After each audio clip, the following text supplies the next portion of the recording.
Halo teman-teman, perkenalkan nama saya Indra Wijaya Puspo dari Universitas Brawijaya, Fakultas Ekonomi dan Bisnis. Pada kesempatan kali ini, saya ingin membagikan pengalaman saya mengenai hal menarik saat mempelajari ekonomi digital selama 1 semester.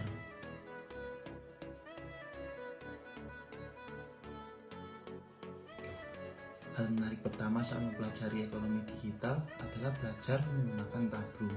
Tableau adalah software yang bisa mengolah data yang kamu miliki menjadi sebuah visual yang menarik. Dengan begitu, kumpulan data yang kamu miliki tersebut akan lebih mudah untuk dimengerti. Tableau sendiri memiliki banyak fitur dan fungsi yang bisa kamu manfaatkan. Ada 4 fungsi utama dari Tableau itu sendiri, yaitu yang pertama, menerjemahkan data menjadi bentuk visualisasi. Yang kedua, mengelola metadata. Yang ketiga, mengimpor berbagai ukuran dan range data. Dan yang keempat, membuat visualisasi data tanpa coding.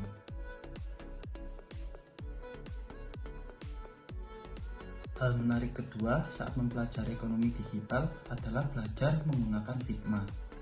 Figma adalah aplikasi berbasis web untuk mendesain UI atau UX yang dapat digunakan untuk membuat aplikasi web serta berbagai komponen user interface yang dapat digabungkan ke dalam proyek lain. Salah satu keunggulan menggunakan Figma adalah dapat menghemat waktu karena desainer bisa berkolaborasi seperti mengubah rancangan desain dalam waktu yang bersamaan. Selain itu, Figma ini didesain menjadi lebih efisien dan konsisten dengan desain yang menggunakan sistem cloud atau online.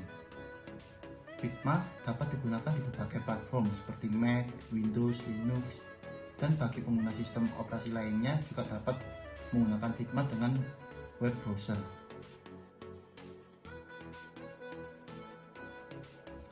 Hal menarik ketiga saat mempelajari ekonomi digital adalah belajar mengenai desain sprint. Desain sprint adalah sebuah metode 5 langkah kerja untuk membantu perusahaan agar dapat membuat suatu produk berdasarkan desain thinking dengan waktu 5 hari. Kapan desain sprint ini perlu digunakan? Yaitu yang pertama, ketika awal proyek. Kamu dapat menggunakan untuk menentukan apa yang ditawarkan dari keunggulan produk kamu. Kemudian, selain itu juga dapat digunakan untuk menciptakan visi utama. Kemudian yang kedua, ketika kamu berada di jalan buntu atau menemukan hambatan, kamu juga dapat menggunakan desain sprint ini. Dan yang ketiga, ketika kamu memerlukan kecepatan dalam proses pengembangan perusahaan kamu juga dapat menggunakan desain sprint ini. Kemudian hal menarik keempat saat mempelajari ekonomi digital adalah belajar mengenai Agile and Scrum. Agile adalah metode software development yang mencakup website, web application, dan mobile application yang berfokus untuk menghasilkan software yang berkualitas tinggi secara konsisten dengan mengurangi biaya proyek dan meningkatkan nilai jual suatu bisnis. Sedangkan Scrum adalah kerangka kerja yang biasanya digunakan untuk menciptakan produk dengan kualitas yang tinggi dengan produktif dan kreatif. Jadi Agile and Scrum ini merupakan dua hal yang tidak dapat terpisahkan dalam ekosistem software development. Dalam kata lain, Scrum adalah kerangka kerja yang digunakan untuk mengimplementasikan pengembangan Agile.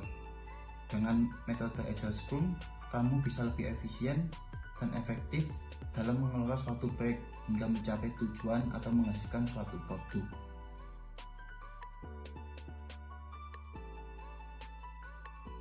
Dan hal menarik terakhir saat mempelajari ekonomi digital adalah belajar mengenai bisnis model kanvas.